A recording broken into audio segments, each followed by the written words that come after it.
Turma, boa tarde. Nossa aula hoje será sobre educação em saúde.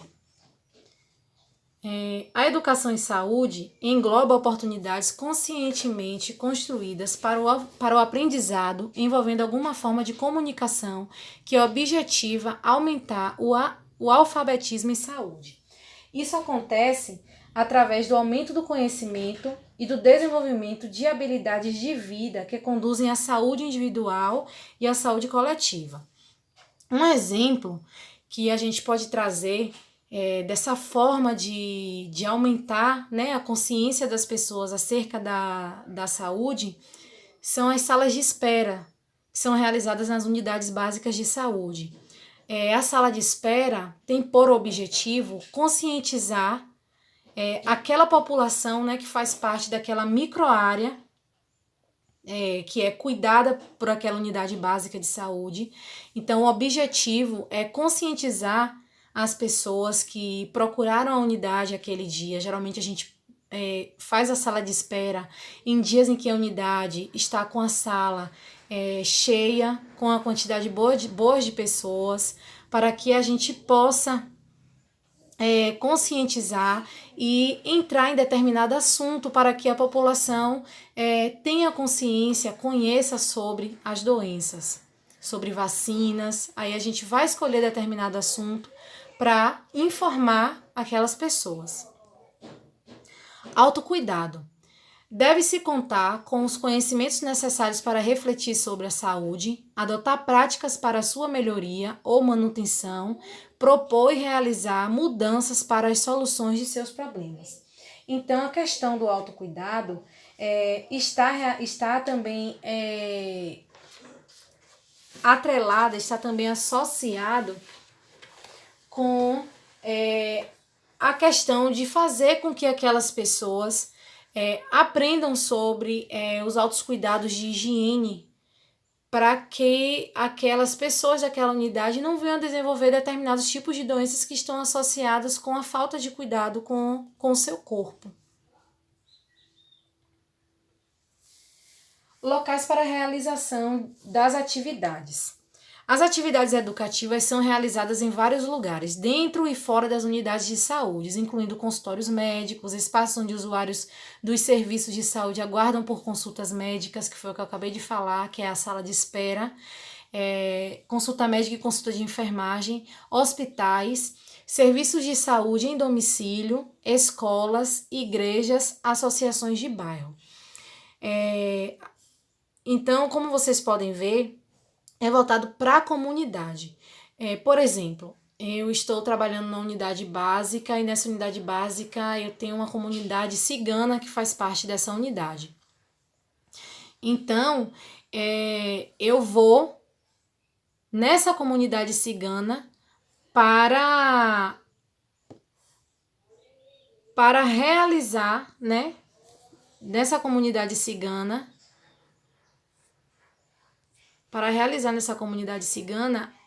a conscientização, porque a comunidade cigana é uma comunidade que é bastante carente, é uma comunidade que precisa de muita conscientização. Eles têm as tradições deles, né? E a gente precisa trabalhar em cima até dessas tradições ciganas para quebrar algumas barreiras, né? Algumas coisas que eles ainda utilizam, né, para a saúde, que em alguns casos acaba até prejudicando. A gente não vai dizer não faça, mas a gente pode explicar o que pode acontecer caso faça algum tipo de procedimento que eles julgam por ser tradição, julgam ser da maneira correta. A gente sempre procura informar a essa comunidade que o importante é passar na unidade básica mais próxima, né, no pronto atendimento mais próximo, para que seja avaliado pela enfermeira e pelo médico. Aqui eu trago para vocês um exemplo, né, de sala de espera, foi sobre o Julho Amarelo, que é o julho que é dedicado ao combate, conscientização e combate às hepatites virais. E aí foi na época que eu estava trabalhando na unidade básica, já tem alguns anos. Eu estava na unidade básica e aí foi realizada essa sala de espera para conscientizar as pessoas. Então, eu fazia essa sala de espera todos os dias que tinham atendimento de médico e atendimento de enfermagem, que eram os dias que mais tinham pacientes na unidade. Então, eu fazia cerca de 3, 4 vezes na semana, fazia palestra, fazia a realização de teste rápido para hepatite B, hepatite C, fazia entrega de preservativos para conscientizar a população acerca do risco das hepatites virais. Então, esse aí é um exemplo que eu trago para vocês, de sala de espera, como é que funciona. O objetivo é ensinar ou sensibilizar as pessoas a adotarem hábitos de vida saudáveis e lutar para a aquisição de um potencial de saúde o máximo possível, consciência sanitária. A técnica de ensino é através de palestra e explanação, ensino de grupo, demonstração e prática, reforço e acompanhamento. O ensino de grupo, eu já fiz também um ensino de grupo, que na época também que eu estava na unidade básica, eu fiz o grupo de gestantes. Então, eu tinha um encontro quinzenal, com todas as gestantes da área. E eu realizava palestras, eu ensinava sobre amamentação, eu ensinava sobre os cuidados com o bebê. Então era um grupo maravilhoso, era um grupo muito bom, eu amava participar desse grupo. As gestantes também não faltavam de jeito nenhum, porque sempre estava procurando fazer alguma coisa diferente, trazendo um aprendizado para elas acerca dos cuidados com o bebê, porque a gente sabe que não é fácil. Não é fácil depois de passar pelo parto e passar por toda a rotina com o bebê. Não é fácil. E então a gente ajudava bastante. Eu e a técnica da unidade, a gente pensava toda semana em algo diferente para fazer para gestantes. E foi um grupo que deu super certo. Deu super certo porque as gestantes saíam de lá felizes com cada aprendizado, né, quinzenal. Então, elas não faltavam de jeito nenhum. Os recursos que a gente utiliza para a realização são os livros, panfletos, folders, fotos, álbum seriado, filme, áudio, instruções programadas. Então, cabe à imaginação de cada um. A gente planeja e vai e faz, né? Ensina e explica e passa um pouco do conhecimento que a gente tem para a população. Comunicação e saúde.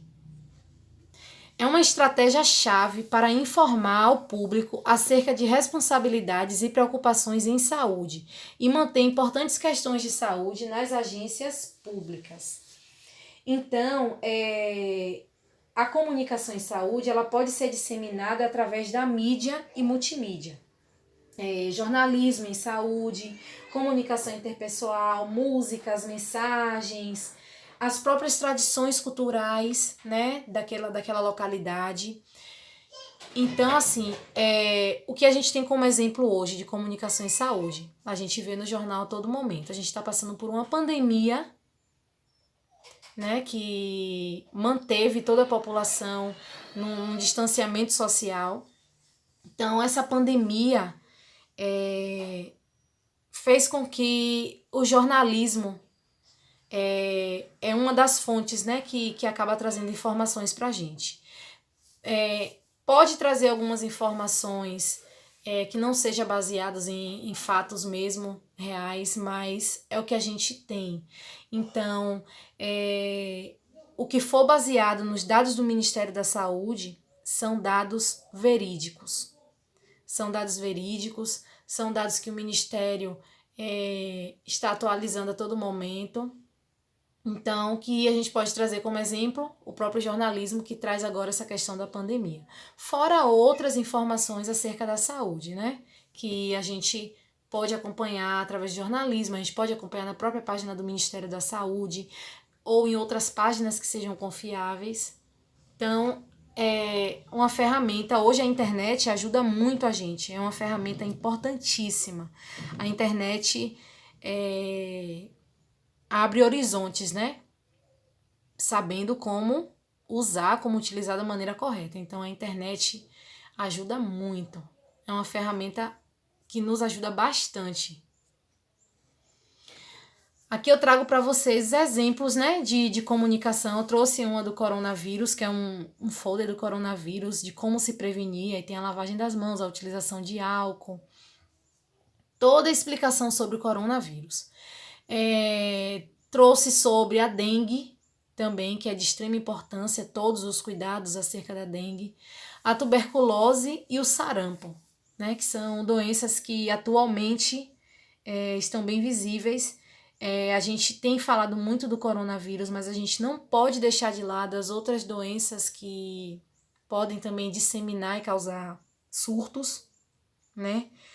Tanto em todo o país quanto em alguns municípios, então a gente tem que cuidar também para prevenir.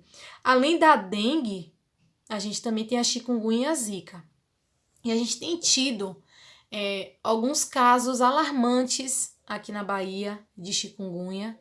Então a gente vê que se está acontecendo casos de chikungunya, pode ocorrer casos de dengue e zika, porque é transmitido pelo mosquito. Então está tendo alguma falha nos cuidados de casa.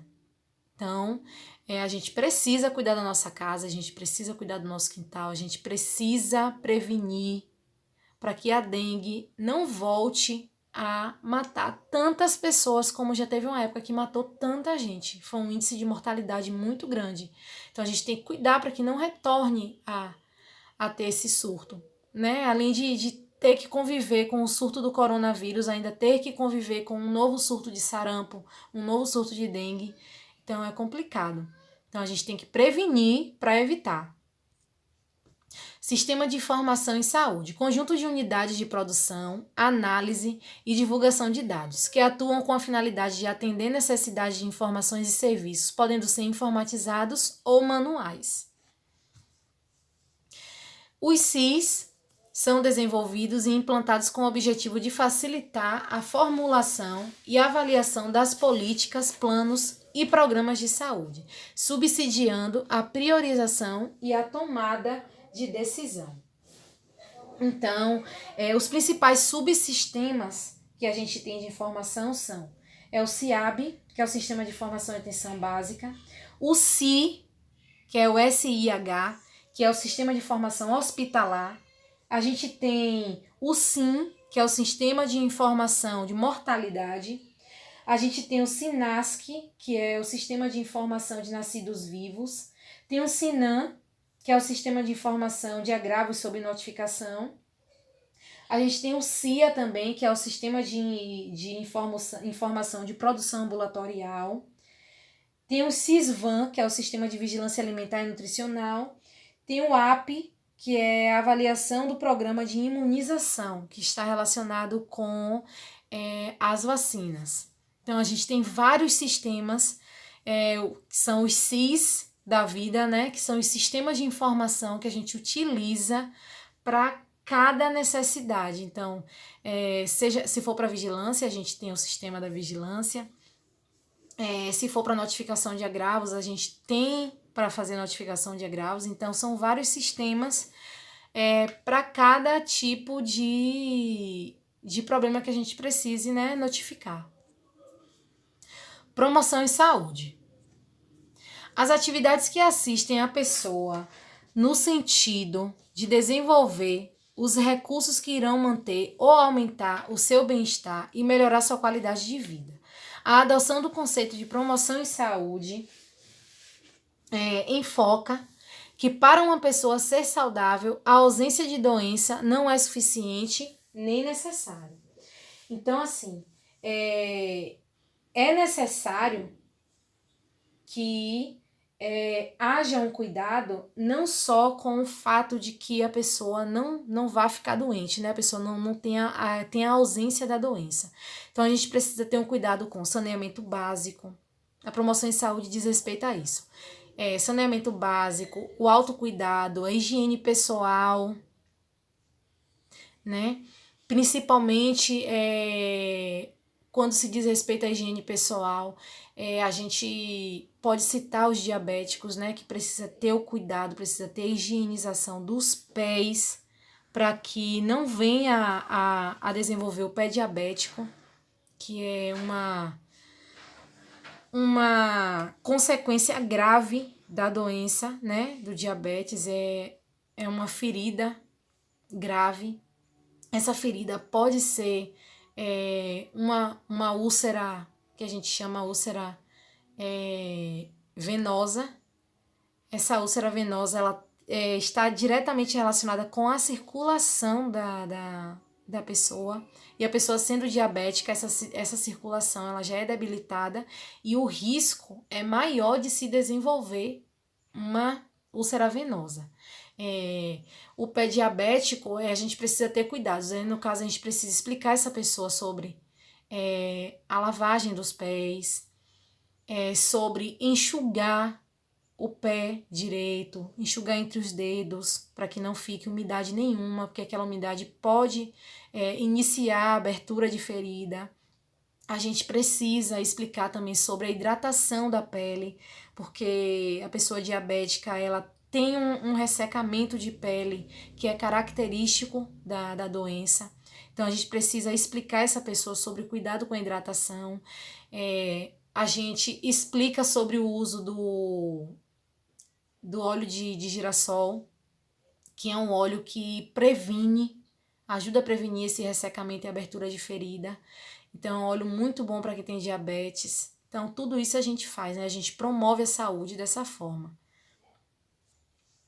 Prioridade definida para a promoção de saúde. Promoção de hábitos alimentares saudáveis e atividade física, cessação e prevenção do tabagismo, redução da morbimortalidade devida ao abuso de álcool e outras drogas, prevenção de acidentes de trânsito, promoção de desenvolvimento sustentável e uma cultura de paz. Indicadores de saúde. Consiste em dados estatísticos levantados junto às populações para obter informações, como, por exemplo, número de óbitos, número de enfermos, número de nascidos vivos, que retratem a situação de saúde das comunidades. Então, esses indicadores de saúde são divididos em morbidade, mortalidade, letalidade, incidência e prevalência. Eu vou explicar cada um para vocês. A morbidade é a relação da população existente entre o número de enfermos e o número de habitantes de determinada região. Aí a gente tem um cálculozinho que é o número de casos de doentes vezes 100 mil dividido pelo número da população geral. Então, por aí a gente vai ter essa relação de morbidade, né, na população. Mortalidade, proporção de mortes ocorridas em determinada população. É o número total de óbitos no período, né? Naquele período a gente vai colocar o número aqui. Por exemplo, se teve 4 óbitos, que é muito pouco, não foi só isso, mas é um exemplo. 4 vezes 1.000, 4.000. E aí a gente vai dividir pela população total, na metade daquele período. Letalidade, que é a relação entre o número de óbitos de uma determinada causa e o número de casos conhecidos de doentes. Então, número de óbitos por determinada doença, vezes 100 ou 1.000, depende.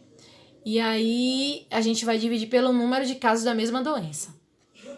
A incidência é o número de casos novos de uma determinada região. Número de casos novos dividido pelo intervalo de tempo. Prevalência, que é o predomínio de uma doença naquela região. Então, número de casos existentes dividido pelo número de pessoas da população. A gente finaliza a nossa aula aqui, pessoal.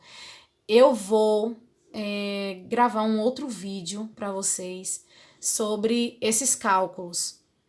Eu vou estar passando para vocês esse vídeo amanhã, tá certo? Eu vou gravar a realização de cálculos, eu vou trazer exemplos e eu encaminho para vocês. Eu espero que fique clara a aula. Qualquer dúvida vocês já sabem, podem estar entrando em contato comigo, que a gente tira essa dúvida na hora.